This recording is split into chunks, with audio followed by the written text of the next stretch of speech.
and welcome to Castle of Horror, the show dedicated to horror movies and awesomeness.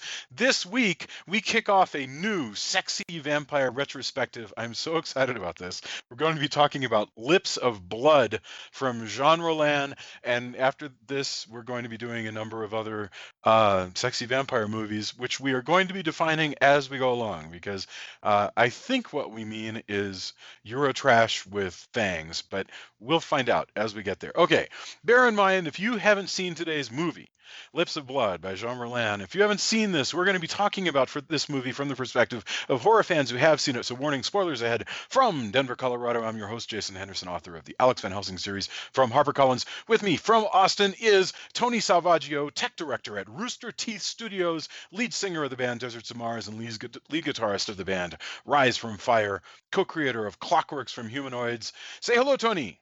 Howdy. Howdy. Also in Austin is Mr. Drew Edwards, editor-in-chief of horrormovies.net, where you can find this podcast every week, writer for Rockabilly Online and creator and writer of the long-running comic Halloween Man. Say hello, Drew. Hello. Good to be back. It is good to be back. I'm totally excited to be back and starting strong with a film that I think just demands commentary. And finally, also in Denver, a French major. I'm so excited about this. As always, color commentary from attorney and French major Julia Guzman. Say hello. Happy New Year. Bonsoir. Why are you laughing? Bonsoir. Oh, it's bonsoir because it's evening. Bonsoir. Yes, that's true.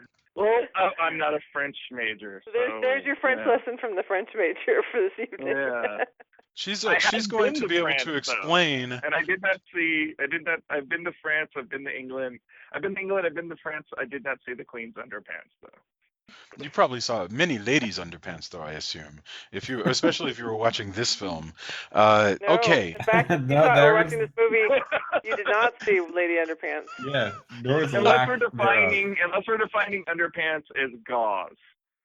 Yeah. No. I'm going to rely on Julia's awareness of French culture and language to explain both the language and the culture in this film, because I think it bears some explaining as we go through. Okay, according to Wikipedia, Lips of Blood is a 1975 French horror film directed by Jean Rollin. The film tells the story of a man who begins to have visions of a young woman dressed all in white, toute blanche, he says, who is locked behind the gates of the ruins of a chateau. This film, all right, here's where on this show I always say, let's get our opening thoughts, and I pick one of you guys randomly. But beforehand we were talking, and you all said, Jason, you have brought us to this place, and we are questioning whether to forgive you for it. So please, Jason, you give the opening thoughts. So I'm going to do that. I'm going to give the opening thoughts, and then I'll kick it to Tony and then Julia and then Drew. So, okay, why did I choose this film by Jean Rollin? And here's the thing. I am fascinated by what vampires used to be. Like before the sort of but before the revival that happened in the 90s, the Interview with the Vampire happening in the 1980s and becoming, influencing all the movies of the late 80s and the 90s. I'm fascinated by the older, sort of more horrific version of vampires, but I've always been really fascinated by the idea of vampires that are both horrific and also steeped in a world of eroticism. In other words, I think that Anne Rice kind of cheated to an extent when she made her vampires erotic, but all the good guys. So I wanted to look at how European filmmakers handled a lot of these same questions. And I think that to start there, Jean Rollin is a very interesting visionary. This man made these films in the 1970s, all in French. He made a number of horror films. They all deal with vampires or murderers or witches, and they also deal with a lot of his own strange proclivities, these obsessions of his that he keeps playing with over and over and over again. He's obsessed with nudity. He's obsessed with pain, and and he's obsessed with sadism and masochism.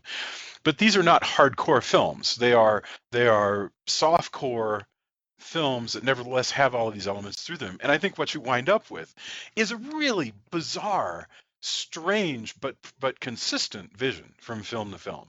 And it's been a long time since I've seen a lot of his other stuff, but stuff that he made were things like Lips of Blood and The Nude Vampire, The Frisson of the Vampires. Uh, I think there was one called Rape of the Vampire, and so this is his thing. I thought, if you're going to talk about sexy vampire movies, even if you can watch the Jean Rollin films and go, frankly, I don't find this movie particularly sexy, I think we would be wrong to ignore him because I think his voice is an important one. And I'm also dying to hear what you guys thought, how it works as film and how it works as horror and how it work and what it has to say about vampirism. So that's why we're watching Lips of Blood. I think it's very interesting. I think I should give one more warning. We're going to talk about not safe for work topics, and let me tell you, this is a not safe for work movie. Do not watch this film at your work. Don't watch it at your school. Don't even tell people at your work or your school that you are watching this film. It is, again, not hardcore, but it is definitely an adult feature. It's probably less hardcore than your typical Skinemax, but still, it is what it is. Um, so that's Lips of Blood. I'm dying to hear what Tony, Joy, and Drew had to say. So Tony, 1975 French film, Lips of Blood. Lay it on me. It'd been a while since I'd watched one of his films. I watched a bunch of them at once. Um, and it's it's a weird in the same way that there's a bunch of Italian movies that have a similar thing. There's it's a very dreamlike, like they have their own logic to them. Yeah, They often do deal with dreams, and in this case he's like, I remember this girl, but not a lot of it really makes narrative sense. Like right. there's a lot of scenes, and it's interesting because it's such a different thing, but it's also, I think, it makes it harder to recommend these films to everyone. I mean, in Yeah, addition to like tons and tons of nudity, uh uncomfortable, possibly 70s nudity for some people. yeah, Um, you know, there's a lot of skin on display. Um, and I think they're really interesting visually, and I think they add a different take on horror, but they do make it really, because of just how strange his storytelling is. yeah. um it makes it hard to recommend to everyone. Also, get ready, if you're going to watch a bunch in a row, the beach that you see in this and the castle, you're going to see that a lot. So hope you like that setting, because man, that's where he films, and that's how it's going to be. You're going to see that beach, and I think it's the same castle, but I'm not positive. Or you're going to see something similar a lot. But yeah, but it's That's very definitely, good. yeah. I can't help but think, by the way, that the plot of this film in another director's hands would be very different. Or that the plot Oh, would be the absolutely. same, but it would come. There's a lot going on here that in like a more prosaic director's hands would probably make a lot more sense. I'm jumping the line though. Julia, I don't know if you've ever watched a Jean Rollin picture. Um, Well, we have watched this film actually in the hmm, past, so I did remember that. Um, oh gosh, well, so it's interesting to watch film in foreign language when you speak the language, and then see how they do the captions, because then you realize how many films you're not really seeing what they're actually saying. I mean, it's not terribly far off, but there's definitely a lot of things where I was like, oh, that's not what they said. So that was kind of fun. I like the settings. I think they're fine. I think they're quite lovely. In fact, there's some really neat shots in the aquarium and the castle and the beach. It's all fine.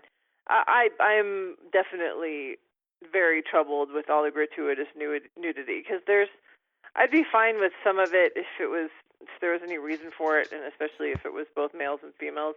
but there's no reason for these women to just be naked all the time when it's cold and they're outside. So that's I think the very answer troubling is to because me. they're cold and it's outside. It's very troubling to me, and it's distracting, and it takes away from the film for me. So I have a hard time even saying what I like or don't like about it, because I kept just going, why are they naked right now? They don't need to be naked. I guess if you're a vampire, you don't have to I'll try to care. remember that there's other things about the film. Well, some of them are models, the models They and don't have to be naked. I'm not saying they shouldn't be showing their lovely, shape, but they don't have to be completely naked all the time, or with this like gauzy whatever, frock on top of them. Sure. Yeah, it is unusual that the photographer is also naked in this in the photography scene in this film. We'll get to that. Drew, naked photographers. What do you think about this movie? Well, I had not seen this movie before. I am familiar with it, but I've never actually seen it before. I feel like I was stretching myself to make myself like this movie, because I know it is a very well-regarded film in many respects, and indeed I can see how you would find things to like about it, because it has some beautiful color and it has some beautiful shots, some beautiful framing. There's some nice atmosphere at times. There's really good uses of the Paris locations, many of which that I was at very recently. So it was neat seeing those in a movie. However, it really felt like I was watching an amateurish combination of a softcore porno and a pretentious art house film. Like, it's very meandering. I don't care about the characters. Most of the movie is just the boring lead wandering around Paris at night while random stuff happens to him. The mom character is a terrible human being, which I will get into later. I was also troubled by the gratuitous nudity. Not that I have a problem with nudity, but basically for the same reason that it bothered Julia. It was distracting, and honestly, I didn't think it was sexy. Like, you asked whether I thought this movie was sexy or not. Like, I guess I could see why somebody would think it was sexy, but to me, sex appeal is partly in the tease of sex, and this movie was just more like, and here's some boobies. It's very juvenile in a way. And lots of pubic hair. Yeah, well, I mean, it was the 70s. Yeah, but I just mean they're not boobies, honestly. Yeah, I get why you like this movie, Jason. So I don't want to completely trash it, but I thought it was kind of boring. So I will cut myself off there. You're totally not. It's fine. You're not going to hurt my feelings, but because I agree with you. I know you love this, and I can see why somebody would love it. I just don't. All right. I think if you like I had said, if this movie isn't your bag, I don't think that you're going to pick up another. I could be wrong, but if I remember correctly, because I've seen many of them, I don't know if you would pick up this one is the one I like of his. I think I'm willing to give the rest of them a chance. Like, if we do more of his films, I did have to watch Reanimator as a chaser, though. Not gonna lie. I think that's fine. I would say, from my memory, this is actually the most accessible Jean Rollin movie. I thought that it was inaccessible. I'm not stupid. It's not because I'm a stupid American. It's because I found it dull. Yeah, I don't think. I think like the dreamlike. I think it's part of when you talk about dullness. I think, like I was saying before, there's a certain kind of dreamlike quality where things. I mean, they do. But Phantasm has a lot of the same stuff, and it just does it better. And actually first Phantasm, yes, and I gotta say, so I agree with Tony about the dreaminess of it, and yet at the same time there are a lot of things that he doesn't like. It's not as dreamy.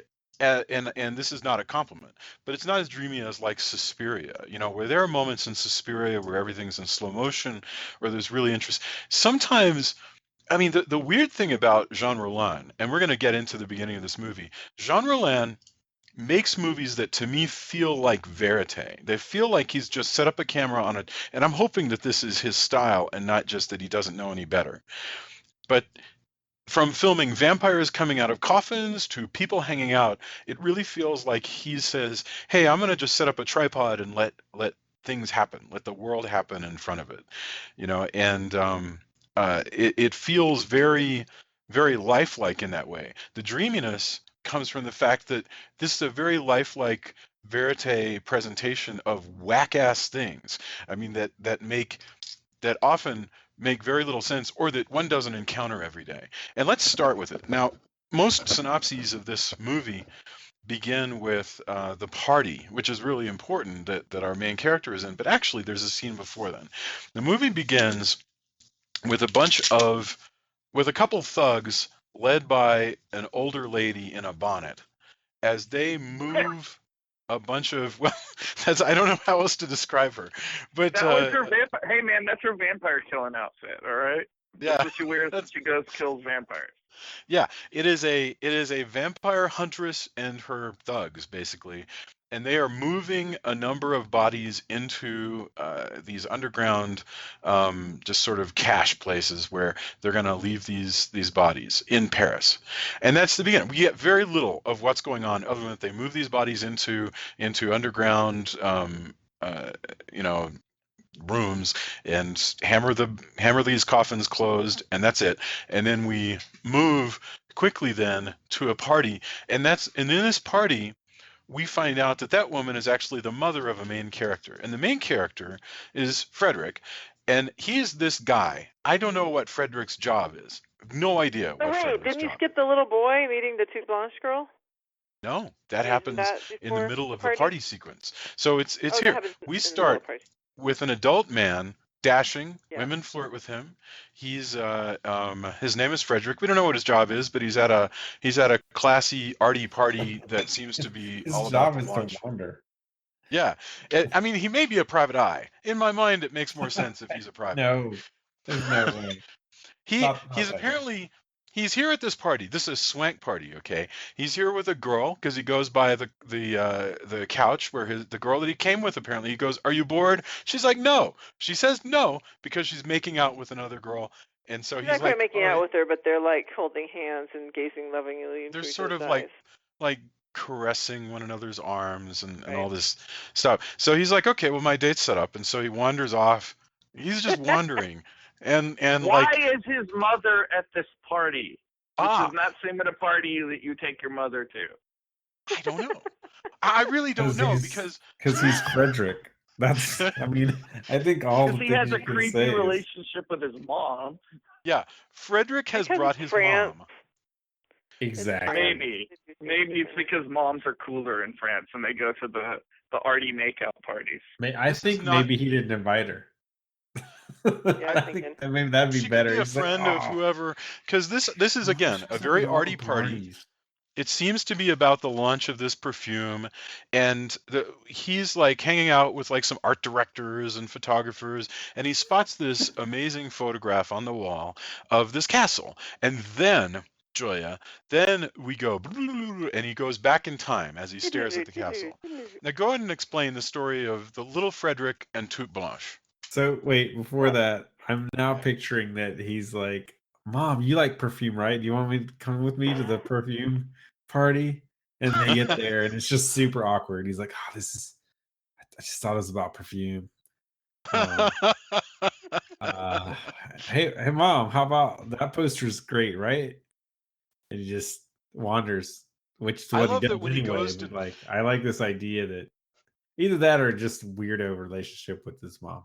When he talks to his mom, this party, first of all, I got to mention actually before Julia narrates the flashback, this party looks like the most realistic party I've ever seen in a movie. Right down to the fact that a couple of teenagers at one point in blue jeans Yeah. and like just kind of wander through and grab some crackers and cheese and wander out. Every adult party I've ever been to, like since I was a teenager, has that feature where a couple of teenagers wander up from wherever the hell they were and like take some hors d'oeuvres and then disappear. I thought that, that was like the most well observed thing I've ever seen Well, here's in the a party. thing: is that scene is actually filmed in one of the producer's house apartments. Oh, Maybe okay. those actually were real teenagers who just were there, and they went, and let's keep it in. Maybe they just threw a party. Maybe they're like, okay, we have to do this party scene. Let's get a bunch of people slightly toasted, put some Yeah. Cheetos down, and let's have a party. Exactly.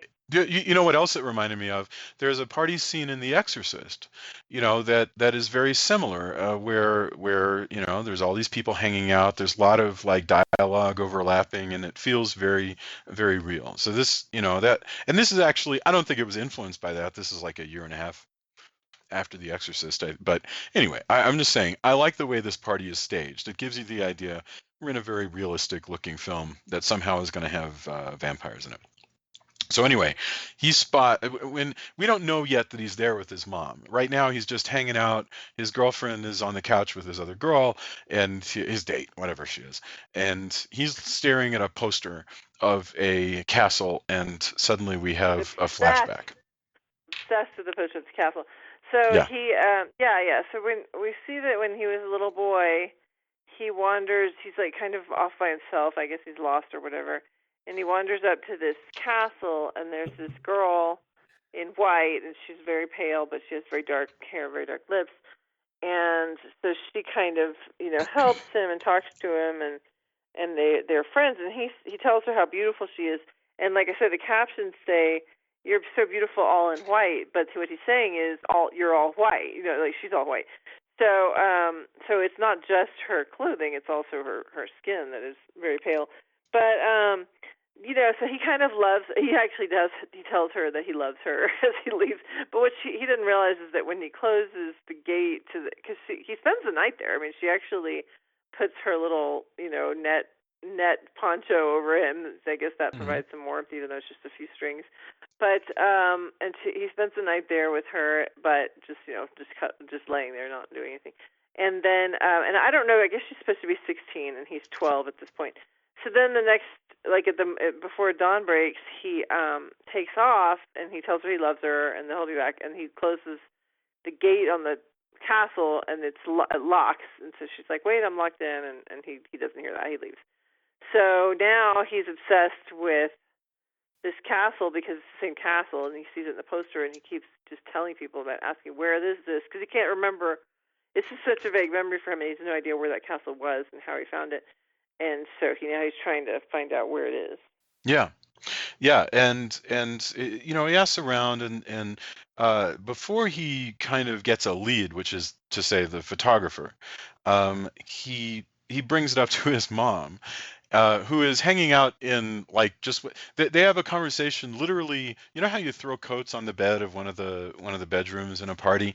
They're like just in a random kids room. You can tell it's a kids room because it has some kid stuff and it has some art on the walls and things. So they're just in a random bedroom at this party, and which is, again, yes, you're exactly right. It is odd as shit that he's snuck off to a bedroom for a private conversation with his mom at this party, and and she's like, "Oh, that castle, you're being very childish. Don't think about it and bring me another drink, will you?"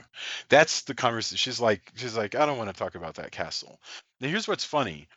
We already saw her in the last scene as the leader of a bunch of vampire killers. So in theory, assuming that you can remember that this is the same woman you saw in the previous scene, which, by the way, first couple times I saw it, I did not get that. If you can remember that it was her in the previous scene, then you know a lot more than he knows. You know that she already is like a vampire killer and is somehow involved in hammering down the coffins, the lids of coffins that have vampires in them.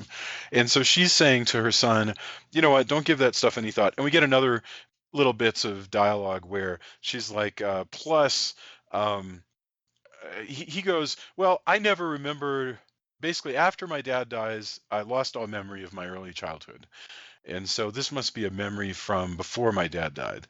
And she just sort of confirms that that's true. So that's something else that they establish in here is that his dad died, and in the process, when that happened, Frederick lost all memory of his early childhood. Which I gotta I say, found yeah, that go ahead, please. aspect of it really interesting because Yeah, it mirrors real world cases of child abuse.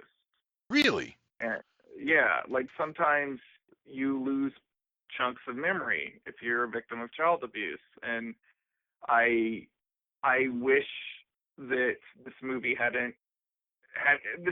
a little bit more narrative strength to where they could have actually maybe delved into that, because that really piqued my interest right there. That's very interesting for you to say because I have to say I was completely flummoxed by this. I was like, I have no idea I don't know where this is going. It doesn't really get picked up very much after this. Um, so you're right. I mean, I guess I'm accustomed to the idea of like losing memory around, childhood traumas and things like this. But anyway, we'll see as we go along whether that ever plays into anything again. It seems to be at least just an explanation for why he has forgotten until now about this girl. And again, the movie fails a lot of time to give us dialogue that makes stuff really make sense, and occasionally they do, and then it snaps into place. So he has forgotten completely that this girl existed until this moment. Anyway, his mom says, "Go get me another drink." I guess he wanders out to do that, and he wanders into some other people, and he's like, "Hey, this poster, I'm really interested in what that castle is." And this one guy goes, "Oh, well, I can tell you who the photographer is." So now he's on the case. So now She was this movie. just here. Yeah, she was just here. Well, I tell you, not only was she just here, but if he She had was recognized hanging her, out with your date. Yeah. it was the one that was canoodling with his date. It may Yeah. very well be that there just aren't enough actresses that Roland has, so he just sort of reuses a lot of people. But I think it's intended to be the same woman. He was just kind of oblivious to who this woman was.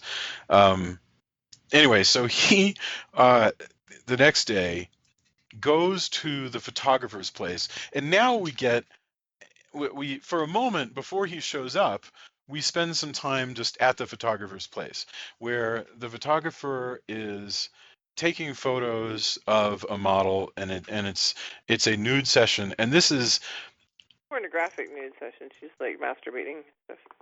that's right. I was actually really surprised by that. I was like, are we really? I'm not saying I don't approve or anything like this. I'm just saying, is this really where we're going? Like we're gonna just like stop and have like young lady Chatterley going on in this movie? The answer So is that's Well, maybe that's how these because we're movies all work. just uptight So Americans. uptight Americans. What, Tony? Yeah. What Tony say? I missed what Tony said. Yeah, well, the whole thing is yes, this is how his movies are. So yes, and it's French, so or from the 70s. So yes, that's how this works. Is Yeah. actual the answer? That's what we're to that. doing. Yeah, we're doing this. Having actually been on the around adult film photo shoots when they're actually being shot, Yeah. I was Why? really troubled. Wait, pause. Why? Why Too were you? long to go, probably too long. Not because I was in them, if that's what you're implying. Not implying anything. I just want to know how this happened. I want the story. It's just stuff to do with my ex-wife. Oh, okay. It's too long to go. It's too long to go into. But that's not my point. My point is, I was deeply troubled at how easy it was for a guy to just barge in on a nude photo shoot. Because let me tell you, that does not happen. Like even in France, I guarantee you, that doesn't happen. Even in France, even in the 70s. And also, then she immediately assumes that he's going to be part of the photo shoot and starts like, That he's a model. touching his body, and I'm like, really? No. Well, the model assumes he's a model. That's that. Yeah, but Well, still also didn't in the even start universe of this movie, this guy is like super stud. So every woman that's not his mom immediately starts throwing themselves. And who knows what builds his mom? Like it's ridiculous, but it is kind of, we're expected to believe that Austin Powers' French cousin here is somehow the sexiest guy in the world. Mm-hmm. Yep. Yeah. Jay, hello. Did I lose you? Hello. Oh no. Did we lose Jason? Dun, dun, dun. Oh no. He was abducted by French vampires. I think it's just Jason had dropped out. So I guess we. Oh, okay. Yeah, but I Julia, I think it's funny. We lost our host, but we didn't lose our chat, so we can keep talking. I thought that was really silly that he can just walk in and then they're going to start kind of. Then the photographer goes off and gets naked. She goes, I'm going to go change. And she goes back and she's naked except with a little chain belt around her waist. And her go-go boots. She changed. And her go-go boots. And then she's like, oh, did I leave my dress down here somewhere? No, but she changed. It's just not in the way that you would think she would change. Like I have to go get changed. That was preposterous. Yeah, that's preposterous. And then she starts making out with him. She's like, I like you. It's just again, it felt very softcore pornish. I mean, that is what it felt like. It didn't feel. It felt like we kind of just went off into this whole. It's goofy, and again, it made me laugh because it was like that woman would be in sweats and a ratty T-shirt, and there would be so many lights. Right. Well, yeah, exactly. No, it's just silly. But it's one of the reasons why I feel like the movie it's like a porno in the most laughable way possible because it follows the ridiculous cliches of porn. Right. And so but he does ask her, hey, before she gets naked, he asks her about the castle, and she's like, I've been paid good money not to tell anybody about this castle. He's like, well, you can tell me. And she's like, well, how do I know that you're not the one I'm getting paid good money to not tell? I'm supposed to forget about that it ever existed. So that's super frustrating for him because the one person who knows is not going to say anything. But she does have pictures, right? Just pictures of it. Well, she says that somebody was paying her a lot of money to cover it up. So yeah. Right. Which I guess is his mom. Yeah, it turns out to be his mom eventually, but I mean we don't know that right then. So there's a whole conspiracy around this one picture of this castle, which is kind of an absurd notion when you think about how, if it's ruins in France, I'm sure there's tons of pictures of it. Exactly. Yeah, I don't know. I mean, I don't know why that specific castle is her. Well, I guess she's just a photographer. That's just one of the sets that she got. I don't know. I'm trying to think if they tell us how she got hooked up with that place. Did the mom hire her to go out there too? Surely not, because she doesn't want people to go out there. I mean, I'm guessing she probably just happened upon it. I'm guessing it's hey, location shoot, and then people were the vampire hunters are like, oh man, we can't have that castle. Yeah. Exactly. The subject of a whole thing, so let's get rid of this. So then what happens is he's got this mystery going, and like I said, this is a lot like basically an episode of Law and Order. If the guys on Law and Order interviewed a lot of naked people, he goes up to people and they give him some information. It's really like that. They just they sort of go from spot to spot. He decides, all right, I've got some information. I'm going to find out tonight maybe where that castle is because she digs me, and so I've got some time to kill, and I'm in Paris, so I'm going to go to the movies. As I say it, this is that is the strangest, I don't know, plot beat that I've ever heard of. I would not write it in an outline myself. He decides to kill some time and go to the movies, but he does. All right, he goes to the movies, and immediately when he's in the cinema, she's gonna meet him in a couple hours. Yeah. No, he has some hours to kill. Right. I get it. Yeah. But she tells I'm him just saying to come somehow to the aquarium.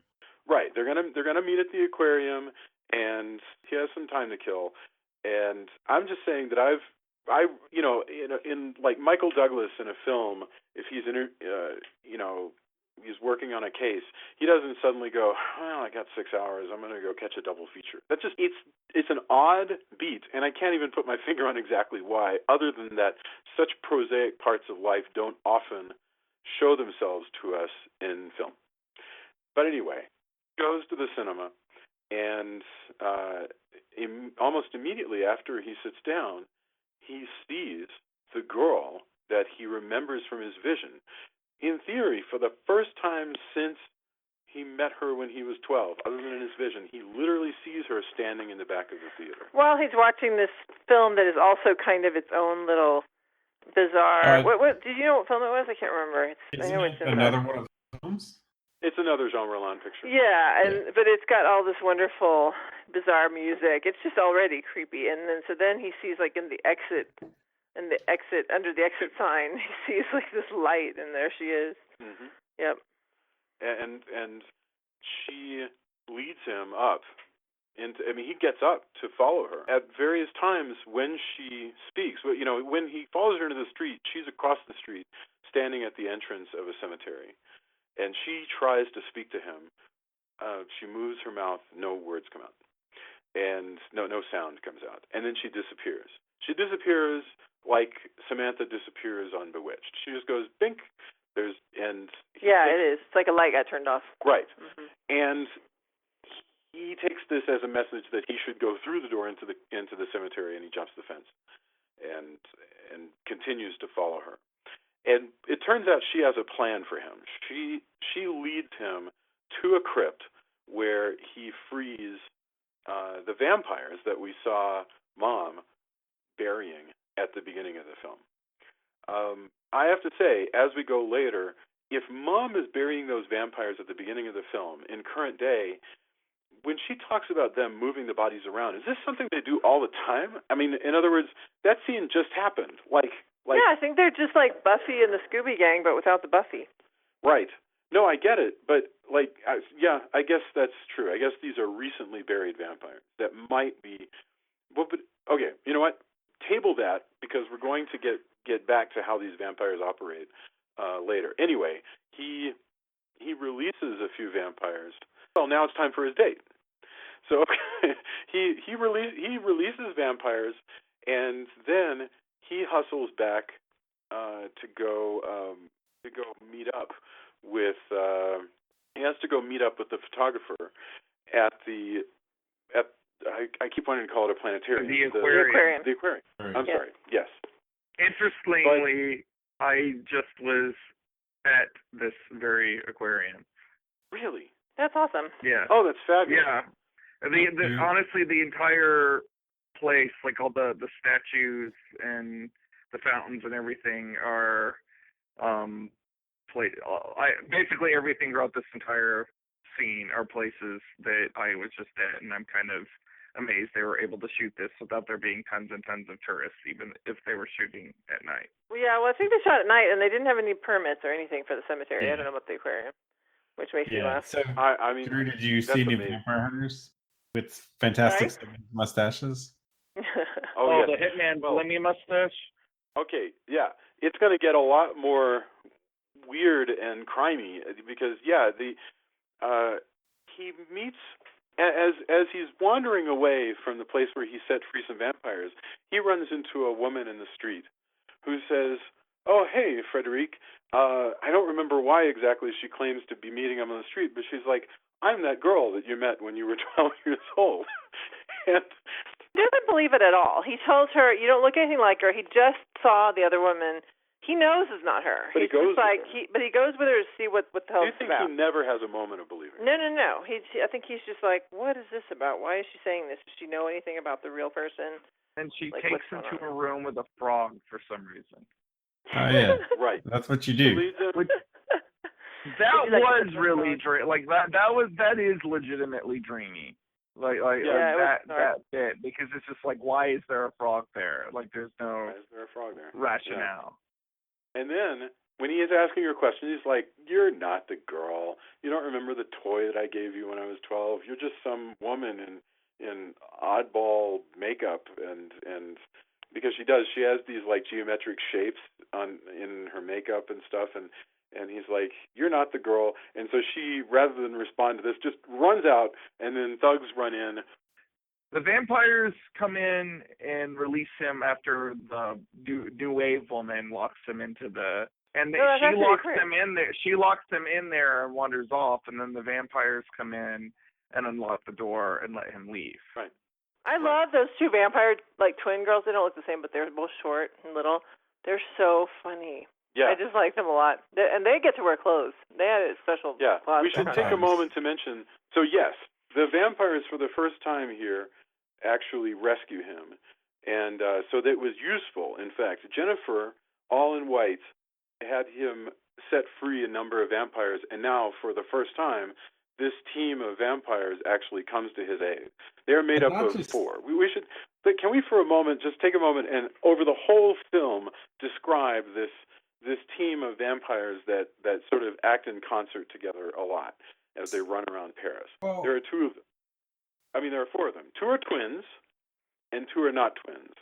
The twins are these tiny blonde women who wear opaque outfits, and the two non-twins don't. They wear sort of like scarves. Why are all of us confusing these two scenes? Because none of it. I think that's because this movie. I think that's because this movie didn't have a strong narrative backbone. Like, I hate to sound hypercritical, but this to me is like the emperor. The emperor has no clothes and no one wants to tell him. Okay. I get that this movie has a lot of style, and I think that's a lot of it is cool. Like the twin vampires that Tony was just talking about, that stuff is great, especially with them in their nurse uniforms and everything. Like that just as a still image is awesome, but there's nothing else there. It's lighter than air. Because of that, it's very easy to just sort of move one scene about, because the very thing about somebody getting bit and they spit up blood, that happens I think at least 3 times, and all 3 times, it's kind of the same scene over again. So and that's one of the things that I found frustrating about this movie, and I think the fact that we are kind of tripping over ourselves about which scene in the movie we're at is that's a perfect example of what I'm talking about. Like they needed to hammer down the script a little more. It really infuriated. No, I agree with you completely. It is at this point that I begin to lose the order that some of these things go in. But I want to mention a really important thing that happens here. 2 important things happen, and it doesn't really matter which order they go in. One, he goes to meet up with the photographer at the aquarium and finally gets to the aquarium, and she is dead. Oh, and that leads to the guy with the gun. So, and she's dead, and it's really nice. It's another nice shot from Rollin. She is splayed out over the stones in this aquarium, and it's really with her boobs hanging out, by the way, for no reason. Right. Yeah. Like, how else does that happen, Julia? You've seen this movie. You've seen it up until this point. I'm really like, that's how this happens. And again, like, I don't even, like, to me, I don't mind so much. Maybe it's just because I have seen, like, more of his films. And so, again, it goes back to, like, I don't know if hammering out the script, I don't even think that's something that is done in his work. I think his work is like, I mean, in the same way that you're not like looking at a Dali painting and go, man, this should be a lot more like this should be a still life, like with fruit and, not film is not painting. Like film is a different thing. I mean, I think stylistically, you have a person who has a style, and I think that's. And that's why I said when I started out, I get why somebody would love this. I get why Jason loves it. I'm just saying, for me, that made me want to throw things. Like it did not work. No, I get you. I'm just like, the dreaminess of it and how it all fits or doesn't fit together, I don't have as much of a problem. But it's, again, like I said, it's hard to recommend it to. These are not movies for everyone. I do love the set. I love the aquarium set. I think that's a really cool place to film. Well, that's not a set. That's a real place. No, but I love the setting. I mean, I love the place. The way she's set up. Gotcha. Oh, it's beautiful how she's set up. Well, the whole thing, also the sound of how he's walking through, and this, of course, is the first time he sees the killer. Because in this next sequence, suddenly we're in a true thriller where he's looking around for the photographer, and a guy with a swell mustache just walks by, sort of quickly, walks past him, and keeps going. And then shortly thereafter, he finds the body of the girl. So that was the killer. And then very soon thereafter, because he finds her dead, and he runs. And because supposedly this place is like closing or closed, and yet there was this random guy in a suit with the mustache just walks past, and now the girl's dead. And so he runs, and he gets on a train. He goes and he gets on the metro, and very quickly spots, he's like seated across from the same guy with the mustache.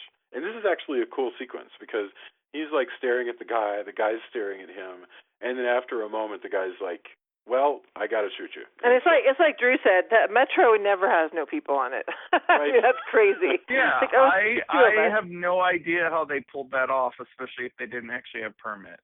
Well, they may have had permits for that. They didn't have permits at the cemetery, is what they said. Yeah. They may have gotten permits there, though. Yeah. The thing about the guy, the hitman, that I'm wondering is like, so does this mean that the mom hired a hitman to kill that photographer because she wanted to cover up the existence of the vampires? Because that's horrible. Yeah, it sure does, man. Yeah, it's pretty effed up. His mom is like the kingpin of vampire killers. The queenpin. She is hiring people to kill people who have the slightest. It's amazing because her business is killing vampires and burying them around the city. That's her thing. Now her son, she knows, is out to get some information about a particular vampire, and so she is literally cutting off loose ends left and right. That is so wouldn't bizarre. it make more sense to just do a better job of killing the vampires so they don't rise from the grave instead of murdering innocent people? I don't know. Yeah, they don't kill them. They screwed up killing them because she does say later, and this is skipping ahead. She does say later that they stabbed them through the heart, but that what they need to do is behead them. Well, that's what she says about Jennifer. There's no excuse for the others being left as they are. But I think that's probably what she found out is that we were misinformed by all of the vampire lore about the stakes through the heart. It turns out you have to behead them. Yeah, but she must have learned. I know this is more thinking than that. But by the way, one thing I wanted to mention is that the experience that the four of us are having is not the way a movie like this per se is ever expected to be experienced. I mean, we're trying to work our way through talking through the whole plot. Drew's totally right. A plot should be quite understandable, but at the same time, back up a second. I just want to hear that again. Yeah. Say that again. What I'm saying is, it is unusual for there to be an exercise. The part where I'm totally right. The Drew is right. Was it the Drew is right part? Yes. Drew's totally right. I need that kind of validation in my life. I know. I can't get enough of that myself when I hear that. Oh, I feel like that feels nice. Okay. Yeah. So that's why there's one of our podcast fans is like one of my favorite people of all time because he said that I was inevitably right when Jason and I disagreed. Like, yep, I love you. Yeah. Okay, all I'm saying is that it's an unusual exercise to have to go through and remember the order that scenes go. So, in other words, we're giving this film a high bar that generally films don't have. But having said all that, well, this is it is important to note, even though I'm backpedaling from the thing where you're saying I'm totally right, which is upsetting. When I did my homework on this movie, and the reputation this movie has always had among people that I know who all really like film, this movie has a good reputation. The fact that I did not respond well maybe says something bad about me. So No, I mean, you bring to it No. what you bring to it. I mean, it's film. We always say like what you like. Like if it Yeah. doesn't Yeah. strike a chord. But back to the vampire hunters. She says we stabbed them through the heart. I know I was supposed to go forward. I didn't. She basically nobody had the stones to continue. Oh, right. Nobody had it in their heart to finish what Yeah. they started. Right. That's But the you whole have point. it in your All of them heart as a to hire a hitman to murder a photographer. Yeah. So Yeah. I got to say that is pretty crazy. Well, maybe it was at one point she Well- wasn't. She didn't have the stones to cut off people's heads, but now she's progressed. No, but it doesn't matter because it's a lot different. You have a sword, like a machete in your hand, is a lot different than sending somebody after somebody. Yeah, The physical I guess act of that's cutting fair. somebody's head off is a vastly different, and throwing them into a fire is a vastly different. That's why you hire a hitman. Yeah. So you don't have to experience that. Straight up. That's It's exactly really wild. That's why you have that as a thing. So, but Yeah. this is collectively what's happened and why there's so many like vampires just stashed all over France, evidently. Like Yeah. not just Paris, but like we've got, I don't know, we've shoved some vampires over here and we put a few in there. There might be one in the trunk. I don't know. Like I think I left one in the elevator. Hope that's okay. Like that kind of thing. Yeah.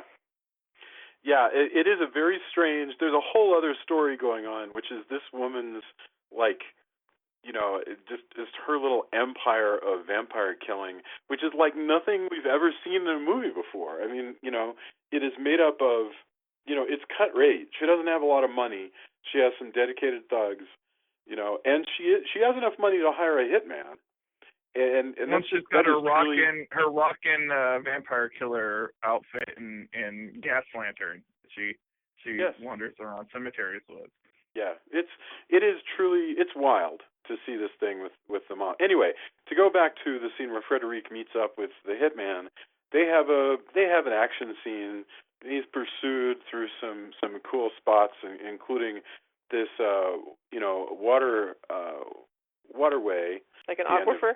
Yes, an aquifer. Very good. Reminded me of Greece a lot. Yeah, that was so funny because there's this statue that cracked me up so much. We were watching it, and there's like this statue with its knees bent, and he starts singing. Jason starts singing, "Look at me, there has to be."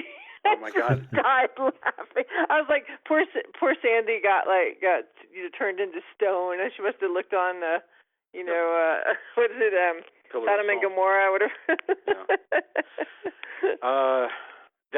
Greece would have ended very differently if they had turned into pillars of salt.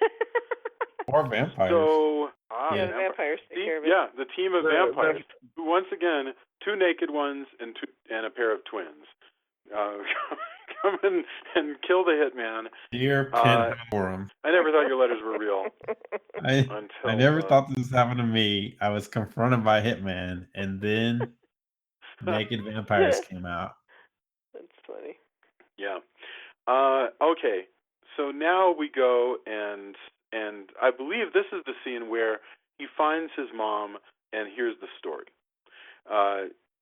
Before his mom basically monologues. She monologues, I guess, in order to buy time for her, effort to have him committed. But after this all-night adventure with the hitman, now she finds, he goes to visit his mom, and he's like, "Mom, what's the deal?" And she tells the story. She says, "Listen, when you were a kid, there was an older girl living with us." That's a strange sentence that I don't completely understand. Right.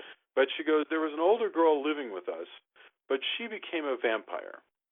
She killed your dad, and she started running around. She created a bunch of vampires, and they started slaughtering young maidens." Mm-hmm. And now we get a flashback to how they would kill the young maidens. They would take the villagers, and people would hear screams. They grab one girl, and they strip her and make her carry a post on her shoulders, like Jesus. Yeah. And so there's this whole BDSM thing going on. And so then we go back to the she's naked too, by the way. Jennifer was naked? No, the woman with the thing, the wood strip. Yeah, no, they strip her down. Yeah, they make her do all this naked. Right.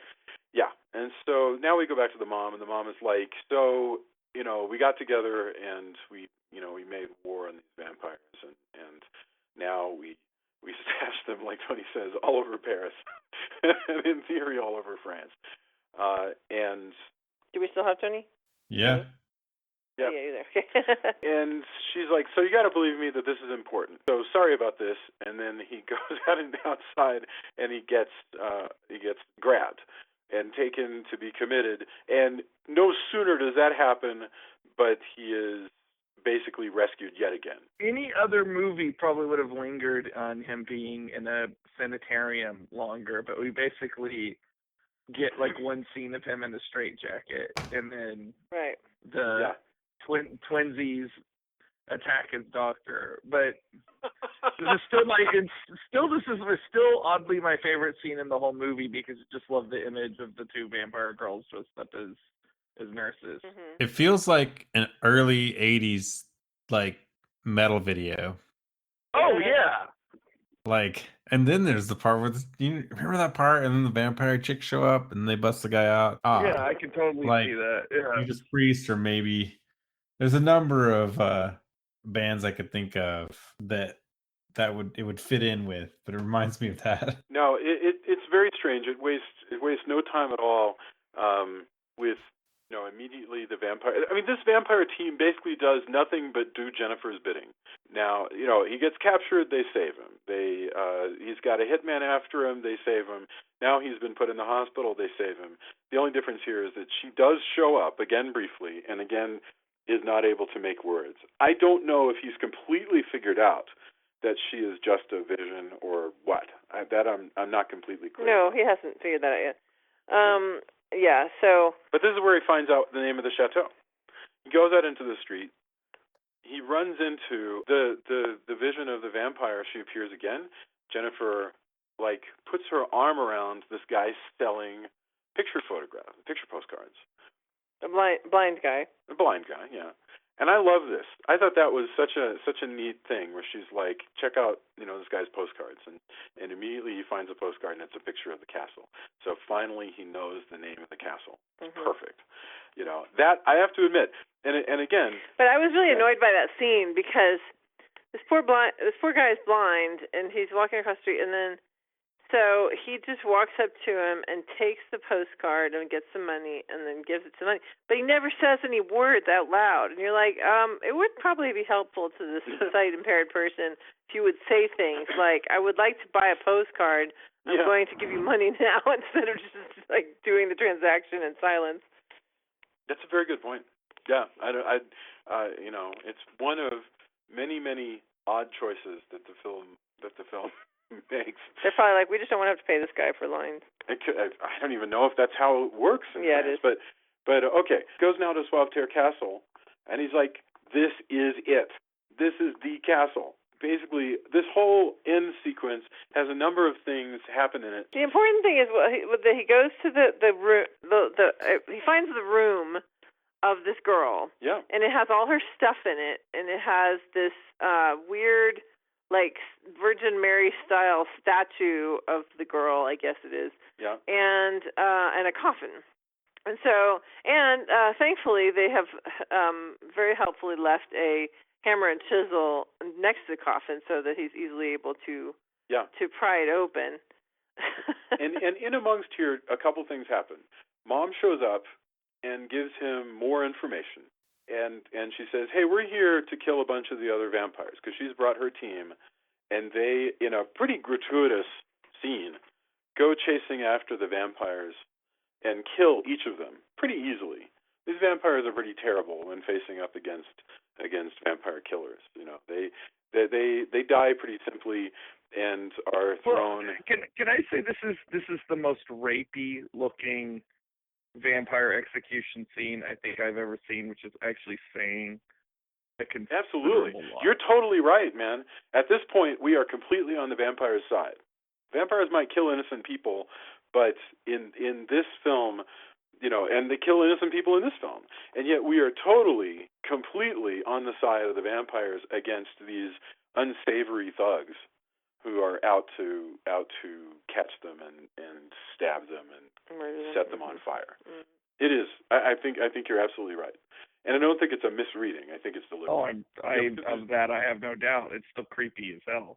They are chased down, they're killed each, and they are thrown into the fire pit. And the mom says, "Listen, Frederic, you know where that body of Jennifer is. Go get it. Go kill her. Bring me her head." Because she killed your father, and she killed a bunch of people. Killed your father, and that was, that last part. She killed her father.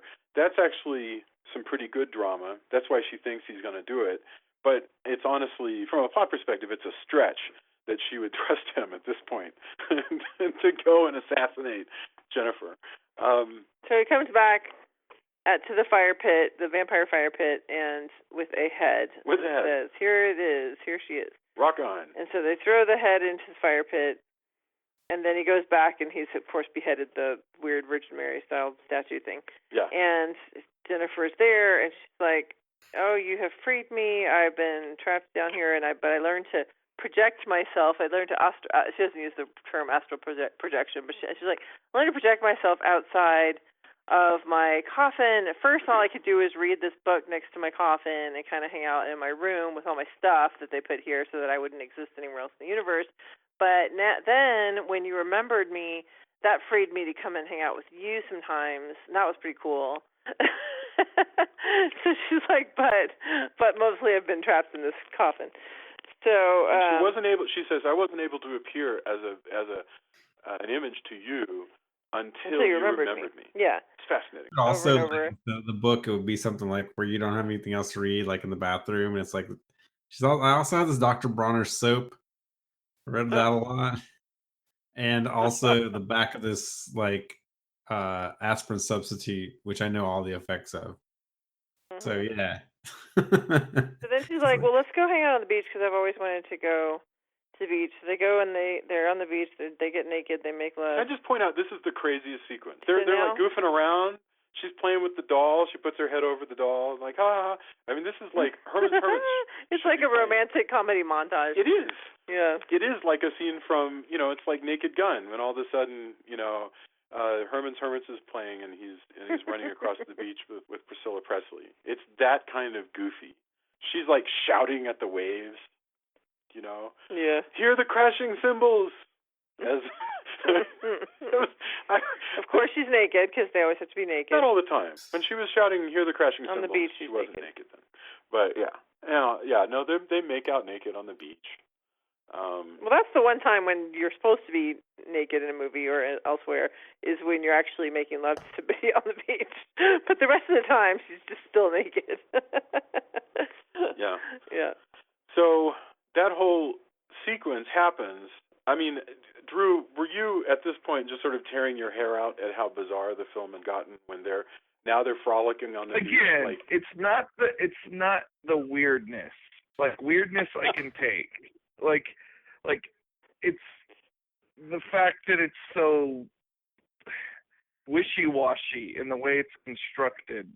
So no, this part didn't actually irritate me. I thought it was a little goofy, but I kind of liked the whimsy of these two vampires getting inside of their coffin and sailing off to an island to feed on sailors and whatnot. Like I thought was fun in the good way. Yeah, their plan is to go like kill rich yacht owners. So, yeah, that's awesome. Actually, like, that was cool. I would kind of like to see that movie. That's the thing. So yeah, so this whole thing of and this is not unusual for this film. In all films, there's the guy who goes, I'm okay with the whole having to kill people to survive thing as long as I can be with you and be immortal. So yeah, go ahead and vamp me and I'll be a vampire. So then they both are going to sleep together in this coffin, which she somehow manages to seal pretty well from inside by pulling the lid down, which I'm like, well, is there some kind of... It has thumb screws. Yeah, he's like, there must be like thumb screws inside. Good scary thing, when she lays down in the coffin, all of a sudden her eyes just go blank. And it's really wild. It's like she's just out, yeah. Yeah. So now, now they're going to float out to sea and go kill. I was going to say pirates, but I guess they can be any kind of seamen. And it's like. Although naked French vampires versus pirates, that's not a bad movie. That would be a good film, yeah. Yeah. Yes. I liked the idea of them sailing off in a coffin. I thought that was like the right type of whimsy. It really was.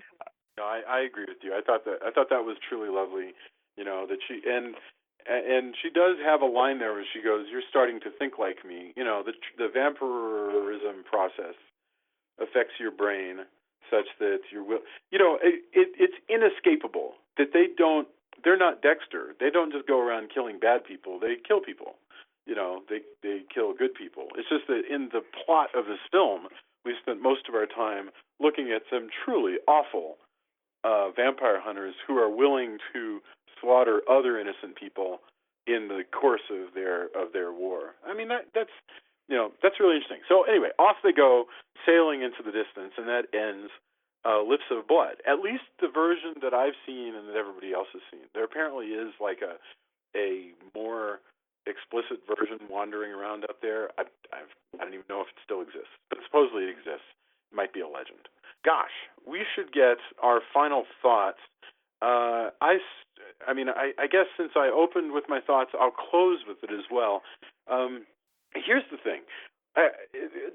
Tony and Drew, who've differed a lot here, nevertheless are very right.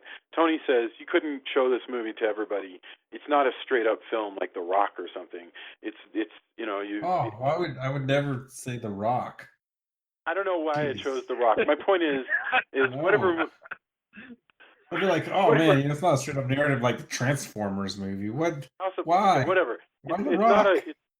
It's a very strange narrative that's hard to remember. But to Drew's point, it has major flaws. And it's important to note them. I mean, Jean Rollin is not at all interested in I don't know. I can just say, he doesn't bring to this film a plot that's easy to follow all the time. Took me a couple times to watch it to figure out what was going on a lot of the time. And there are obviously some stylistic problems. There are some tactical problems. A lot of times he'll film scenes just by putting a camera down and just having people do stuff. There's not a lot of directorial activity going on, and I'd say there is in some of his later films. But having said all that, I still really like this movie as a dreamy sort of thing that I can kind of pop this one in anytime. I mean, it's in the same way that I can never remember exactly what happens in The Terror. I can never remember exactly what happens in Lips of Blood, but I enjoy it every time I watch it. And there's got to be a word for that kind of film, and I think over time I'll be able to come up with what that word is. These movies that I can watch over and over again and never quite remember. So that's my final thought. So who came next? Tony, what are your final thoughts? I mean, I think you're kind of, like I said before, you're kind of in his movies or you're not. Right. And I think there's other filmmakers like I saw Neon Demon, which is kind of another film where things kind of happen and it looks really stylish, but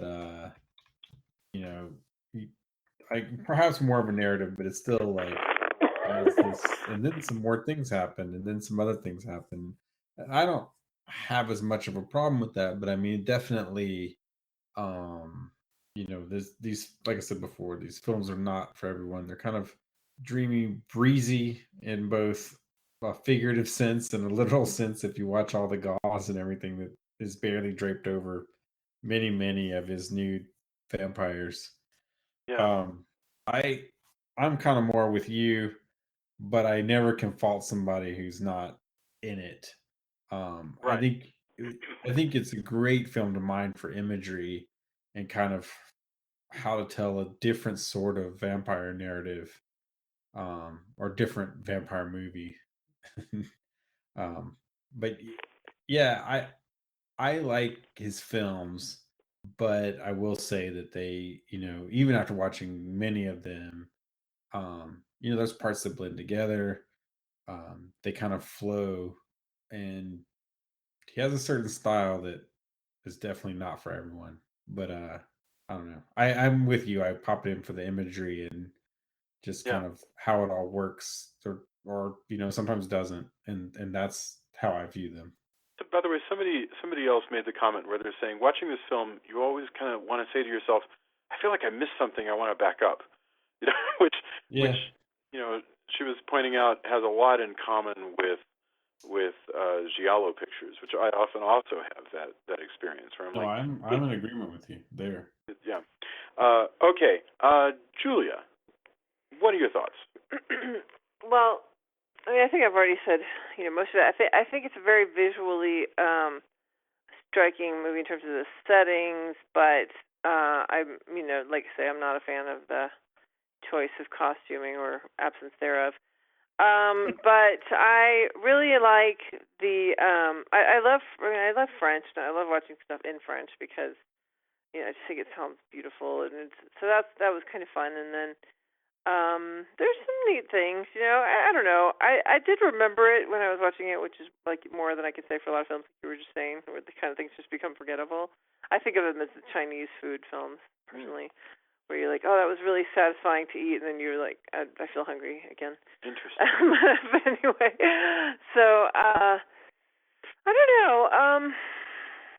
There's no deep messages here for me except just that women are, sex objects, and that's often the case in these kind of films. That's why I've been asking for our token, sexy male vampires film to be one that's not so women are sex objects.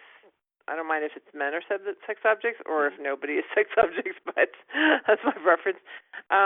We somebody narrowed has to it down. be a sex object if it's a sexy vampire movie. True. So I'm happy with the men to be sex objects, and if it's going to be that way. However, there's not a whole lot of that out there. But I don't know. It's not awful. It's not the best. Just kind of there.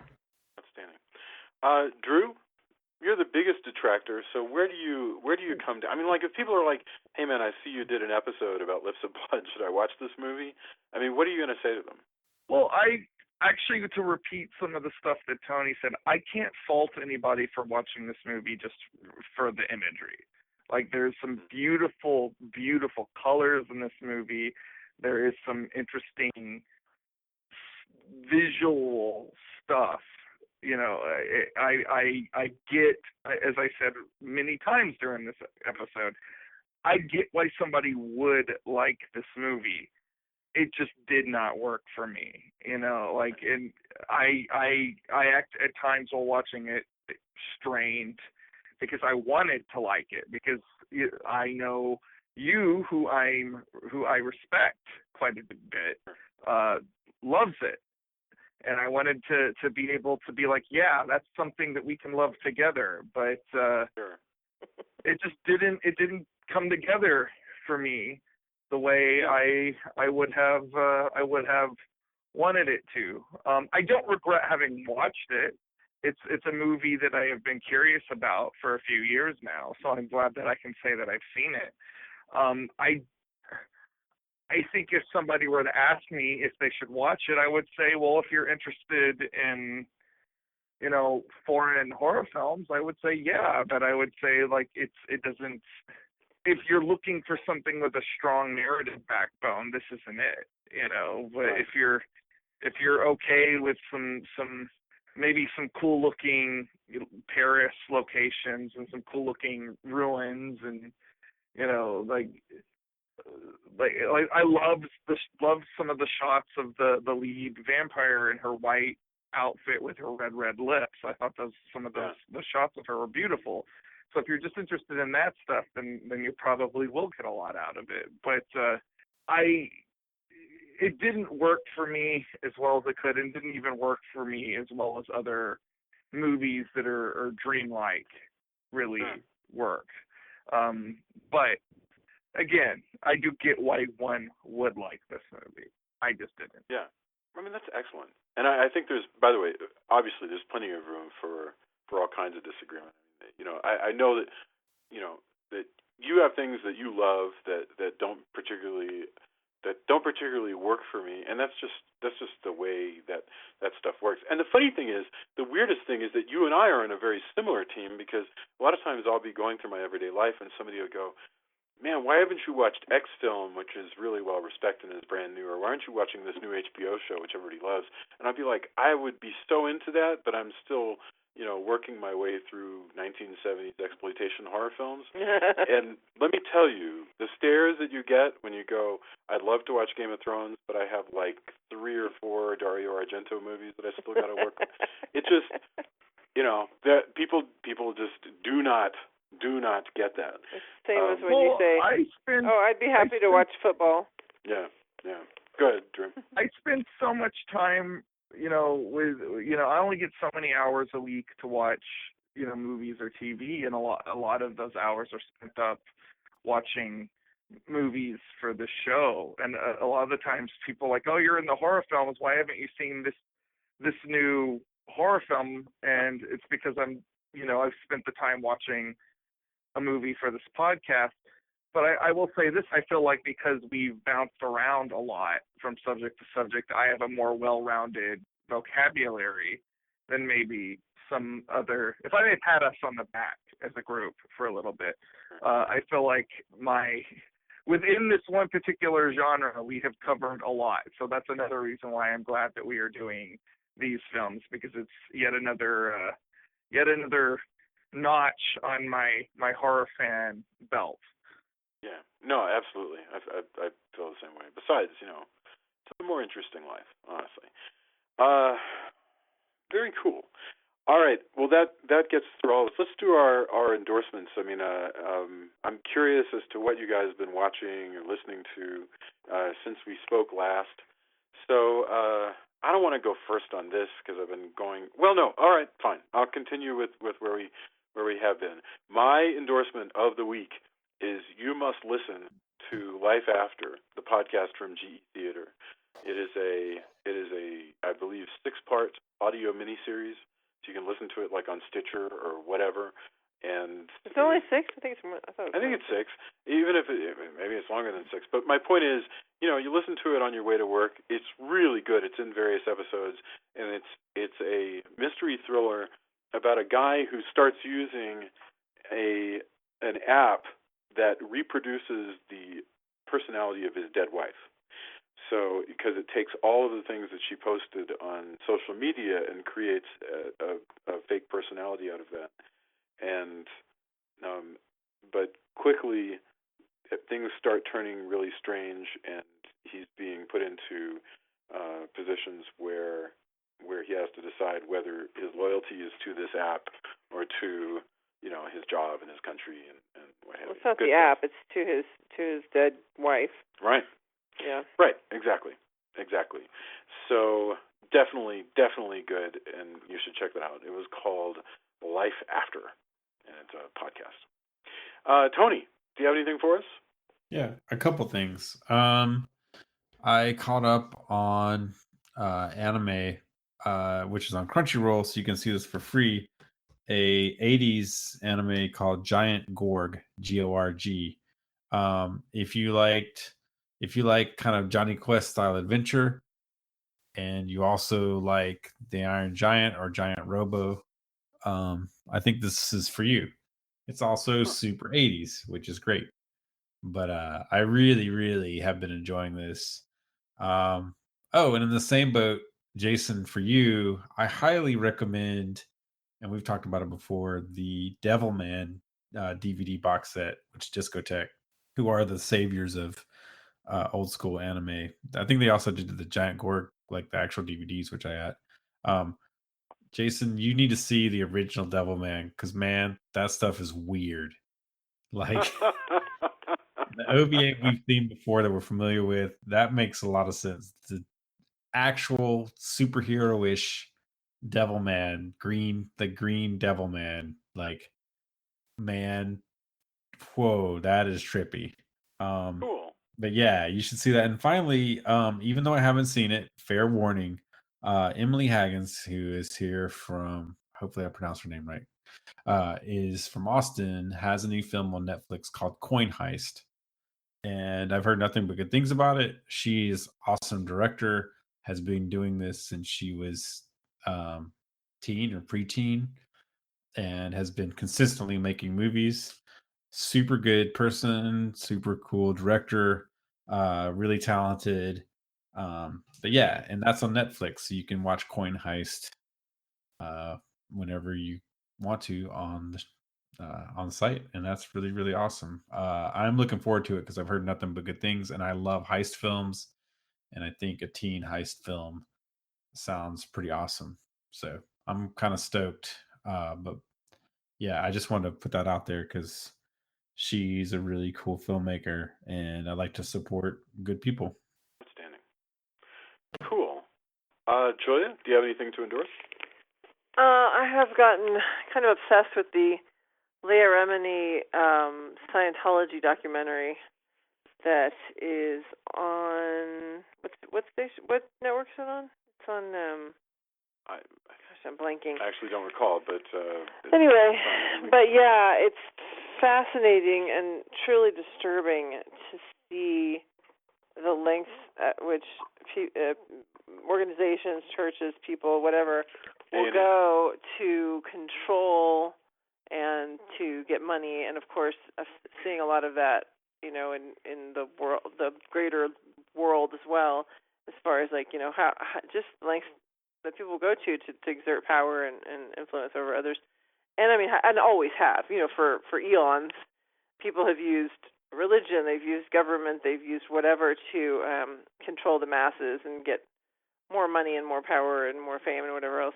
So Scientology is, one of these where it's like, yeah, there's some good stuff that brings people in and some good messages for people about improving yourself and being your best self.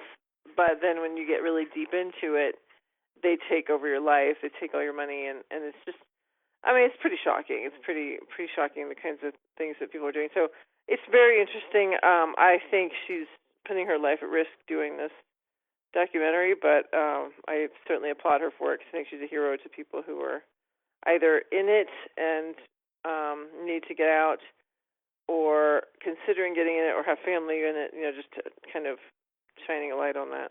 It's really interesting. Very cool. Thank you. Drew, what do you got? Well, I spent part of the holiday enjoying Crazy Head, which is a British TV show which Netflix has purchased to show as one of their quote-unquote original series. It's best described as Buffy the Vampire Slayer meets They Live, because the plot is these two young girls who are at the start of this first episode seemingly mentally ill, and one of them goes off her meds and she can see these monsters around that no one else can see, so she teams up with this other girl to go and kill these monsters. And of course, adventure ensues from there. But it's got a lot of stuff in it, of things that I think people who like this podcast would like. Like I said, Buffy. It's got a lot of They Live, especially with the way the monsters look. They look like very straight out of the They Live playbook.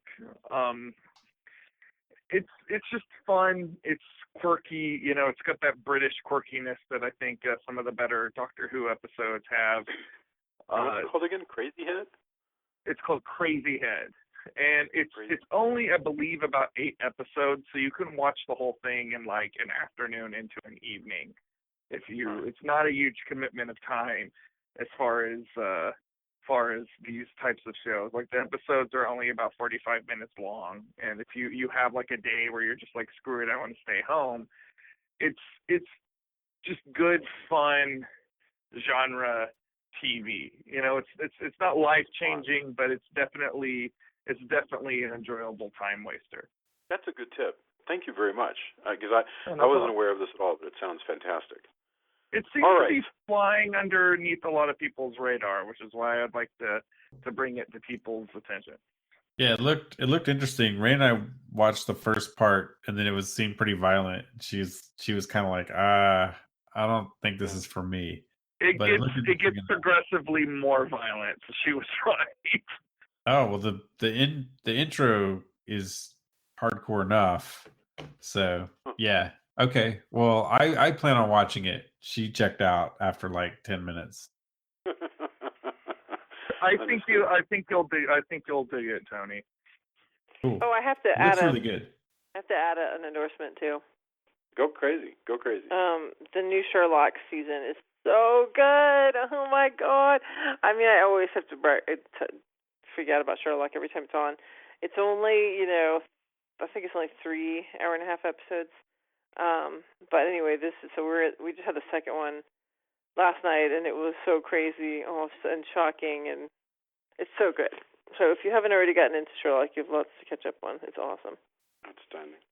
Okay, that brings us to the end of our first episode of this new Sexy Vampire Retrospective. I say new because actually we did something we previously called the Sexy Vampire Retrospective, and I can't even recall right now what films were in that retrospective.